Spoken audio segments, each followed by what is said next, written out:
మీకు సున్నా వచ్చింది, అవహేళన చేసిండ్రు. మరి అలా అదే సున్నా ఢిల్లీలో కూడా వచ్చింది.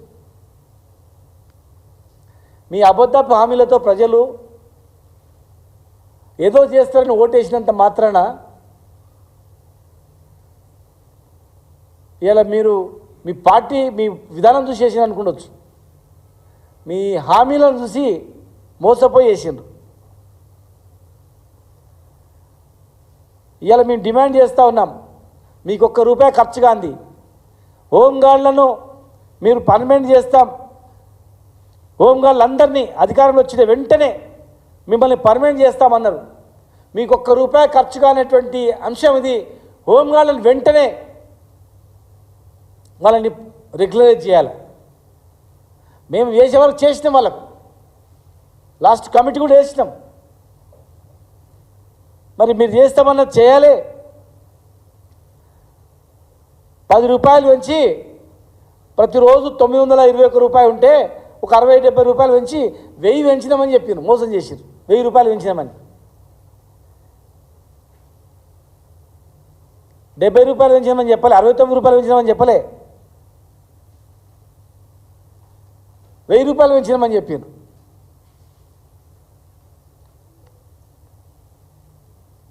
మళ్ళీ దీనికి రిటైర్మెంట్ వైజ్ పెంచుతామని ఎవరైనా అడిగినరా?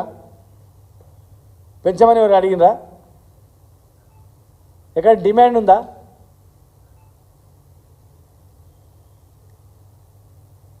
మీరు ఇచ్చిన హామీలు నెరవేర్చకపోతే, హోంగార్డులను పర్మనెంట్ చేయకపోతే ఖచ్చితంగా అందరు హోంగార్డు తెలంగాణ ఉద్యమంలో యూనిఫామ్ సర్వీసెస్ మొత్తం కూడా తెలంగాణ గురించి కొట్లాడిండ్రు. హోంగార్డుల నుంచి అందరూ కొట్లాడిండ్రు తెలంగాణ గురించి, ఉద్యోగాలు పోయినా పర్లేదని. ఇవాళ ఉద్యోగ భద్రత ఇస్తాం, పర్మనెంట్ చేస్తామని చెప్పి 14 నెలలు దాటినా కూడా పర్మనెంట్ చేయకపోగా వాళ్ళని వేధింపులకు గురి చేస్తూ 12వ తారీఖైనా జీతాలు ఇవ్వకుండా, మరి తీసేసిన హోంగార్డులను విధిలోకి తీసుకోకుండా, వాళ్ళ విషయాలు పట్టించుకోకుండా, అవుట్సోర్సింగ్ ఉద్యోగులకు జీతాలు ఇవ్వకుండా, వాళ్ళని పర్మనెంట్ చేస్తామని చెప్పి పర్మనెంట్ చేయకుండా అవహేళన చేస్తూ, వేధింపులకు గురి చేస్తూ కొనసాగిస్తామంటే మేము చూస్తూ ఊరుకోం. మరి రాహుల్ గాంధీ గారు వెంటనే రావాలి, వరంగల్కి వస్తాడు, వరంగల్ డిక్లరేషన్ కరెక్ట్ అమలైందా లేదా అని చెప్పి పరిశీలించాలి. కామారెడ్డి డిక్లరేషన్ తర్వాతనే ఎలక్షన్స్కి పోవాలి.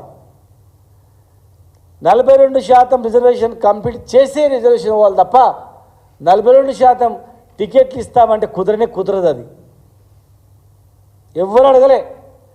42% కాదు, 50% కూడా మాకు అవసరం లేదు. మీరు ఇచ్చిన మాట ప్రకారం చట్టబద్ధంగా 42%తో ముందుకోవాలి. మేమున్నది 61%, ముస్లింలు కలపకుండానే 61%. సకల కుటుంబ సర్వేలు ఎస్కేఎస్లో ఇచ్చిన జనాభా మీ దగ్గరనే ఉంది, దాన్ని బహిర్గతం చేయండి. మేము చేయలేదన్నారు కదా, మీ దగ్గర ఉన్నటువంటి ఆధారాలతో ఉన్నటువంటి బహిర్గతం చేయండి, రీసర్వే కూడా చేయండి. బీసీ జనగణన చట్టబద్ధత కల్పియండి. 42% రిజర్వేషన్ తర్వాతనే ఎలక్షన్ కోండి. 6 గ్యారెంటీలు అమలైన తర్వాతనే ప్రజల దగ్గరికి వెళ్ళండి. మళ్ళీ కల్లబొల్లి మాటలు చెప్పి లోకల్ బాడీ ఎలక్షన్లో దాటేసి పబ్బం గడుపుకోవాలంటే ప్రజలు ఊరుకోరు. ఇది దాటిందంటే ఇక ఉన్న స్కీమ్లో పాత స్కీమ్లు కూడా ఉండవు. గుణపాఠం చెప్పకపోతే ఉన్న స్కీమ్ కూడా పీకేస్తారు, ఎత్తేస్తారు. కనుక ఖచ్చితంగా లోకల్ బాడీ ఎలక్షన్లో కూడా 42% ఇచ్చిన తర్వాతనే పోవాలి. 420 హామీలు ఇచ్చిండ్రు, కానీ 421 ఆత్మహత్యలు జరిగినాయి, రైతు హత్యలు జరిగినాయి.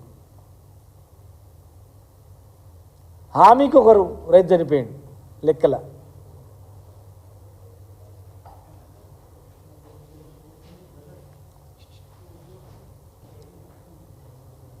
ఇచ్చిన హామీలు నెరవేర్చకుండా దాటేస్తే ఎట్టి పరిస్థితుల్లో ఊరుకోం. హోంగార్డులను పర్మనెంట్ చేయకపోతే, మీరు ఇచ్చిన మాట ప్రకారం నిలబెట్టుకోకపోతే ఖచ్చితంగా ఇందిరా పార్క్ దగ్గర హోంగార్డులతో పెద్ద ధర్నా త్వరలో నిర్వహిస్తాం. సర్వశిక్ష అభియాన్లో పనిచేస్తున్నటువంటి 11